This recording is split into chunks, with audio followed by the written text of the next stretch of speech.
प्रिय मित्रों, सादर प्रणाम। मैं केवलानंद लोहनी आपके सामने फिर उपस्थित हूँ आपके एक प्रश्न का उत्तर देने के लिए। मित्रों, किसी सज्जन ने पूछा है कि डीप मेडिटेशन में क्या अनुभव होता है। तो मित्रों, डीप मेडिटेशन बहुत परिश्रम के बाद हमें उपलब्ध होता है। उसमें सबसे अहम भूमिका होती है हमारे शरीर में प्राणवायु की। हमारे कठिन परिश्रम की, हमारी प्यास की। हम जितने जितने तन्मयता से इस ओर प्रयास करते हैं, उतनी जल्दी हमें ये उपलब्ध होता है।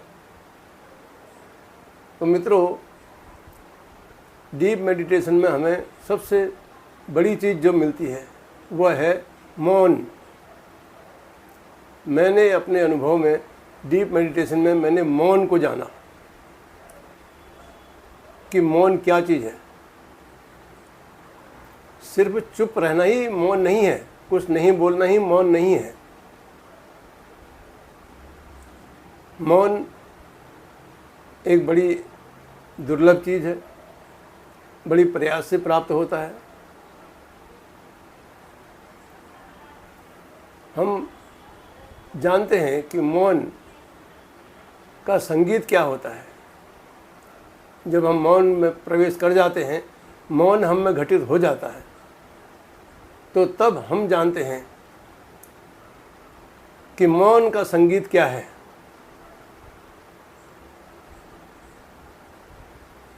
तब हम जानते हैं कि गुरु के प्रवचनों में संगीत कहाँ छिपा हुआ है।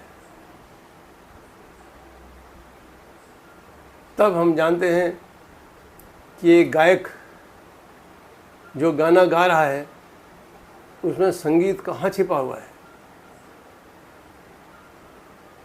अन्यथा हम तो गुरु के शरीर को देखते हैं,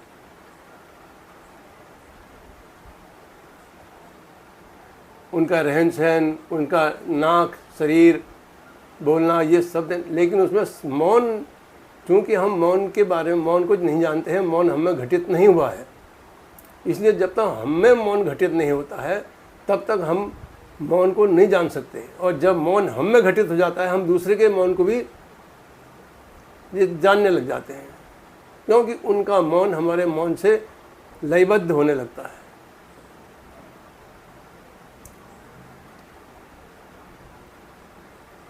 इसलिए मित्रों, मौन का एक बहुत मधुर संगीत है। वह संगीत हम सुनते हैं, वह संगीत हमें सुनाई देता है, उस संगीत का हम आनंद लेते हैं और मौन के हम दर्शन भी करते हैं।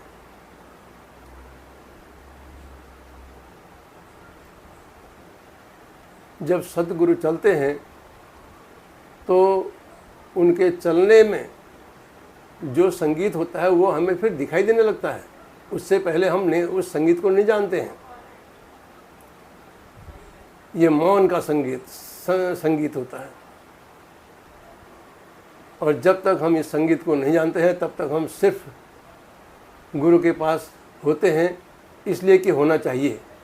और जब हम इस संगीत को जान जाते हैं, उस दिन से हम उनके असली शिष्य बन जाते हैं।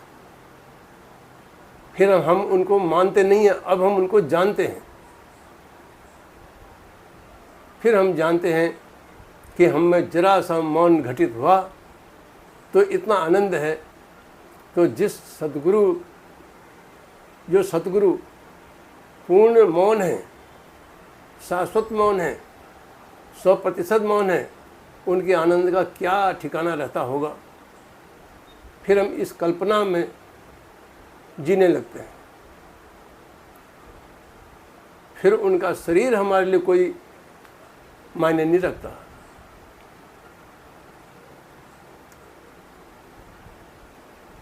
मौन के संगीत को सुनते सुनते आप परमानंद को प्राप्त कर सकते हैं।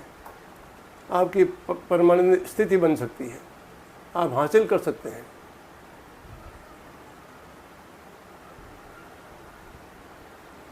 एक संगीतज्ञ जब सितार बजाता है तो जनरली हम भी बजाते रहे हैं, कोई मिल जाए, कोई तार वाला, कोई वाद्य यंत्र, तो लेकिन जब ये मौन घटित होता है तो उस मौन उस तार की जो झनकार होती है उसके अंदर प्रवेश कर जाता है। वो अंदर के चीज़ को सुनता है, न कि बाहर की चीज़ को। हम उससे पहले हम सिर्फ बाहर, अभी भी हम बाहर की चीज़ को सुनते हैं, लेकिन जब मौन घटित होता है वो तब हम उसके अंदर केंद्र पर पहुंच जाते हैं। तो मित्रों, मैंने 2 बुद्धों के बीच रह करके इस संगीत को देखा, सुना और जाना, और उसके बाद मेरे संगीत ने जब मेरा संगीत उनसे लयबद्ध हुआ, तब मैंने जाना कि ये क्या चीज़ है। यही एक चीज़ है जिसको हम बता नहीं सकते हैं, कह नहीं सकते हैं।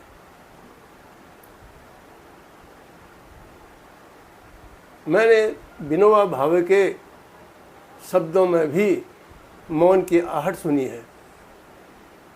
एक बार रेडियो में वही प्रवचन आ रहा था, मैं बाहर था, तो मैं एकदम से अंदर गया। मैंने कहा ये किसने हमारे सदगुरु का प्रवचन चला दिया है?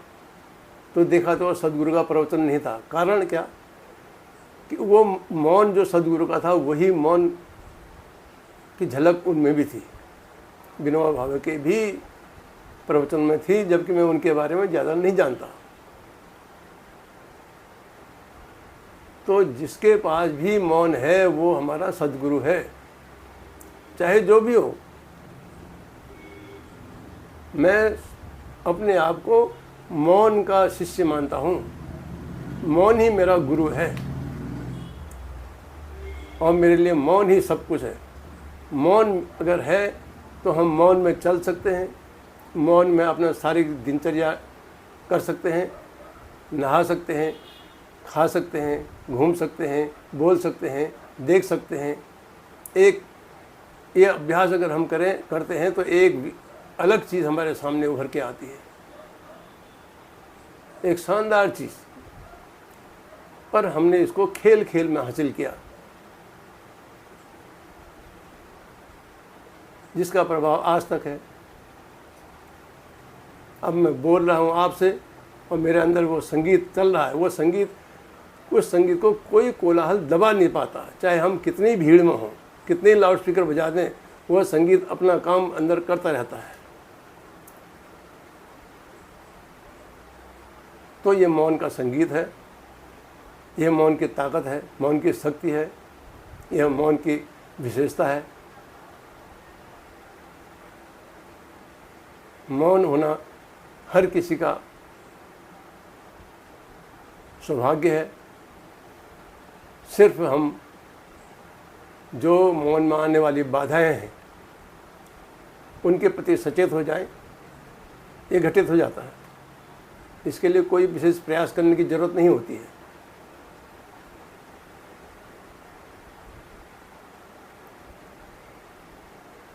हर किसी घर के काम के सुख में, दुख में, अच्छे में, बुरे में, जहाँ तक हो सके चलने फिरने में अगर हम इस मौन को साथ लेके चलें, इसका ख्याल बनाए रखें, तो ये हमारा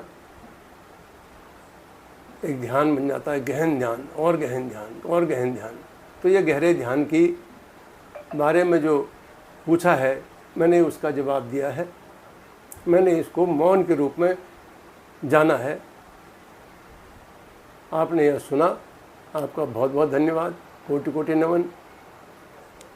आपके सद्गुरुओं का आदेश कि आप सुन पा रहे हैं, मेरे गुरु, मेरे परमात्मा का आदेश कि मैं यह कह पा रहा हूँ, दोनों को मेरा प्रणाम, अपने आप को भी और आपको भी। धन्यवाद।